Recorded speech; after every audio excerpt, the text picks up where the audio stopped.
Baik, salam jumpa pemirsa. Saya David Plaikol bisa menjumpai Anda kembali di obrolan pagi AFB TV Kupang. Mengawali hari yang baik tentunya untuk Anda semuanya. Jangan lupa untuk sarapan pagi, tetap tersenyum untuk orang di sekitar Anda. Baik, dan pagi ini pemirsa kita akan berbicara, ini karena sudah mendekati ujian nasional untuk buah hati Anda yang sementara ini mempersiapkan diri juga untuk mengikuti ujian nasional dan tentunya juga sekolah-sekolah yang sudah sibuk untuk mempersiapkan ujian nasionalnya. Dan pagi ini kita mau berbicara tentang persiapan sekolah menghadapi ujian nasional berbasis komputer di tahun 2020 ini. Dan sudah hadir di studio bersama dengan kami Kepala SMA Kristen Generasi Unggul Kupang, Bapak Sony Laiju Malana, SPD. Selamat pagi, Pak Sony, apa kabar? Selamat pagi, Pak David. Puji Tuhan, baik. Salam jumpa kembali. Ini sudah familiar nih ya? Iya, sudah. Ini yang kedua kali. Kedua kali, oke. Baik, nanti sering-sering juga nih mungkin. Pastinya, kalau Pak David undang pasti. Baik, nah kalau kita berbicara soal persiapan sekolah menghadapi ujian nasional berbasis komputer, Pak Sony, untuk kita tahu bersama bahwa kebutuhan sekarang ini mental dari siswa itu sendiri, dan yang berikut lagi ini persiapan dari sekolah itu sendiri, baik itu berkaitan dengan fasilitas di dalamnya, komputer dan lain sebagainya.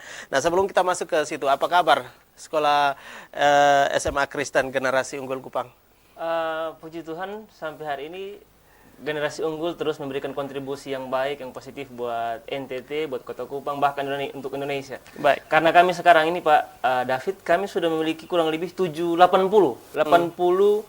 sister school. Artinya begini, sister school ini sisinya begini, mereka orang-orang yang memiliki misi di pendidikan, punya ketertarikan dalam dunia pendidikan, mereka datang ke Kupang, studi banding di Sekolah Kristen Generasi Unggul selama paling cepat itu 2 minggu, paling cepat. Biasanya sampai 1 bulan.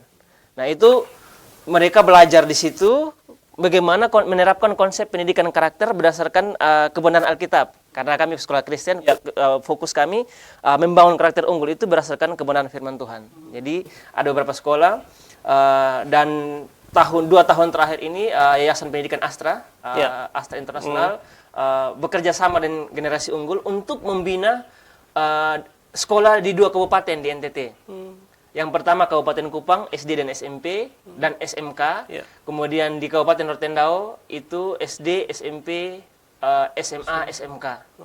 Kemudian rencananya mungkin dalam tahun ini akan dibuka lagi di Alor. Nah, itu merupakan bentuk kontribusi kami dari Generasi Unggul untuk pendidikan, bukan hanya untuk Generasi Unggul, tetapi kami juga berbagi untuk teman-teman di daerah, di Rotendao, di Kabupaten Kupang, bahkan di Kalimantan, di Manado, di Flores. Total sudah 70, Pak, untuk sister school kami. Oke, baik. Ini menarik sekali. Artinya pendidikan pendidikan karakter ya, betul, karakter yang ditanamkan kepada anak didik, apalagi di era sekarang ini ya, semuanya kesibukannya untuk diri sendiri ya. Menyibukkan diri sendiri. Nah, ini juga kesibukan kalau untuk diri sendiri, bagaimana nih situasi di sekolah kalau siswanya sibuk dengan diri sendiri, atau ada punya aturan-aturan tertentu di saat KBM? Iya, memang kalau di dalam KBM seperti yang tidak bisa, teknologi itu merupakan suatu keniscayaan, jadi kita tetap harus ada dalamnya, tetapi bagaimana kita memanage teknologi tersebut supaya jangan sampai mengambil waktu kita, waktu untuk bersama keluarga, bersama teman. Makanya di sekolah itu silakan anak-anak membawa HP, tetapi ketika jam pembelajaran harus dikumpulkan supaya ada interaksi dalam kelas. Dan kalau dibutuhkan tetap diizinkan, misalnya untuk searching materi dalam internet. Misalnya kami tetap izinkan, karena tidak semua buku itu bisa menjawab semua informasi yang anak-anak butuhkan. Jadi kami izinkan untuk menggunakan HP, tapi pada saat tertentu saja, tapi bukan untuk seluruhnya. Jadi ketika sudah selesai dikumpulkan, seperti itu. Jadi interaksi tetap harus ada. Bahkan kami juga ada program, kalau di rumah itu ada ibadah pemuritan keluarga. Jadi kami menghimbau kepada orang tua siswa Generasi Unggul bahkan kalau mungkin bukan hanya orang tua generasi unggul saja, mungkin seluruh orang tua, karena mentoring itu sangat penting bagi anak-anak dan harus dimulai dari keluarga. Oke, Iya. ya karakter anak itu dibangun dari rumah ya, Betul. dengan orang sekitar yang lebih dekat. Baik, dan juga tentunya di saat itu juga, di saat di rumahnya sudah nyaman, datang ke sekolah di sekolah Kristen generasi unggul sendiri, tentunya juga keamanan itu yang diprioritaskan, prioritaskan bagi anak-anak didik dan juga bagi guru. Nah, kita masih berbicara soal anak didik nih. Ini bagaimana untuk lingkungan sekolahnya, ini di sekolahnya kira-kira seperti apa sih untuk tingkat kenyamanannya? Ya, kalau misalnya dari segi tingkat kenyamanan, Bukan di puncak Sikumana ya? iya, bukan. Ya, memang salah satunya itu, karena memang kita jauh dari kota. Jadi kalau dari segi kebisingan itu minim, karena tenang memang di atas, cuman hanya dengar angin saja. Tapi lebih dari itu, yang saya amati selama di generasi unggul, dan kami di atas ada 3 angkatan, SD, SMP, SMA, saya melihat tidak ada seperti pembulian. Itu yang paling penting. Jadi rasa nyaman itu kan bukan masalah kita siapkan semua fasilitas terus kita masukkan. Itu mungkin bisa karena kan kalau ada uangnya.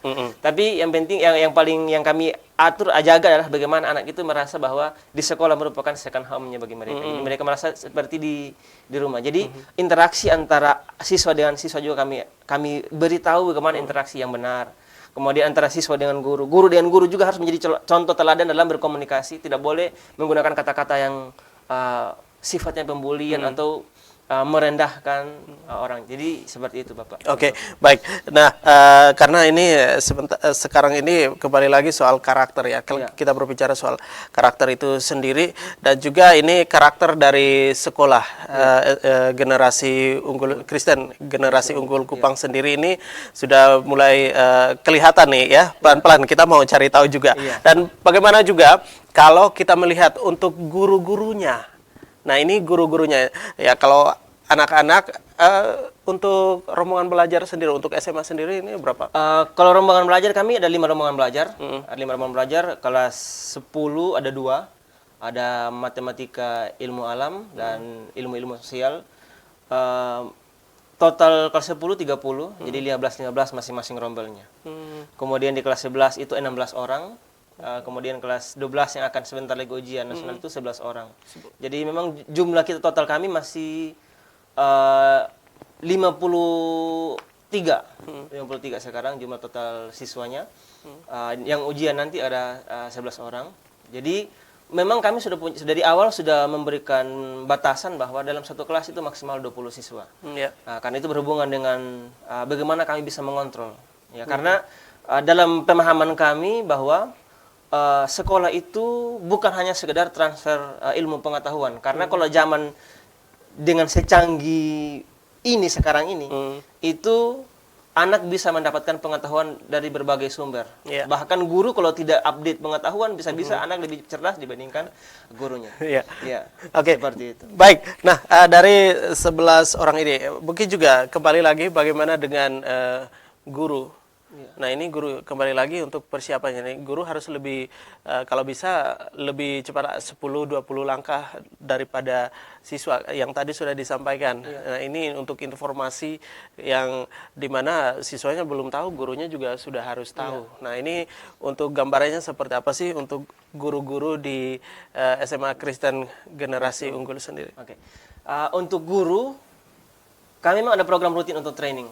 Jadi persiapan guru itu bukan hanya sekedar akademik, tetapi kami juga mempersiapkan guru dalam karakter. Jadi ada training peningkatan kompetensi, ada training untuk pengembangan karakter unggul. Jadi untuk membangun karakter unggul menjadi guru yang berintegritas itu ada programnya. Dan hasil pengamatan saya, mungkin pasti ini pengamatan yang subjektif, tapi hasil pengamatan saya, guru-guru yang ada di sekolah Kristen generasi unggul dari PGTK, SD, SMP, SMA, saya pikir bisa dijadikan teladan oleh siswanya. Baik. Dan kembali juga ini berkaitan bagaimana juga kesiapan menjelang ujian nasional ya, untuk ujian nasional bulan Maret ya, bulan Maret ini tentunya juga kesiapan dari sekolah sendiri, baik itu gurunya dan terlebih khusus peserta ujian nasional nanti ini. bagaimana mentalnya dipersiapkan 11 orang nih. Iya, 11 nah, orang ini kalau 11 orang nih kayaknya agak-agak Lebih mudah. Iya, lebih mudah. lebih mudah. Apakah kalau dilihat dari Ratu aja mungkin ada ketegangan sedikit mungkin ya dari siswa ya, tapi nanti kita berbicara lanjut lebih dalam lagi berkaitan dengan persiapan sekolah juga untuk menghadapi ujian nasional. Untuk Anda juga pemirsa tetap bersama kami di obrolan pagi, kami segera kembali.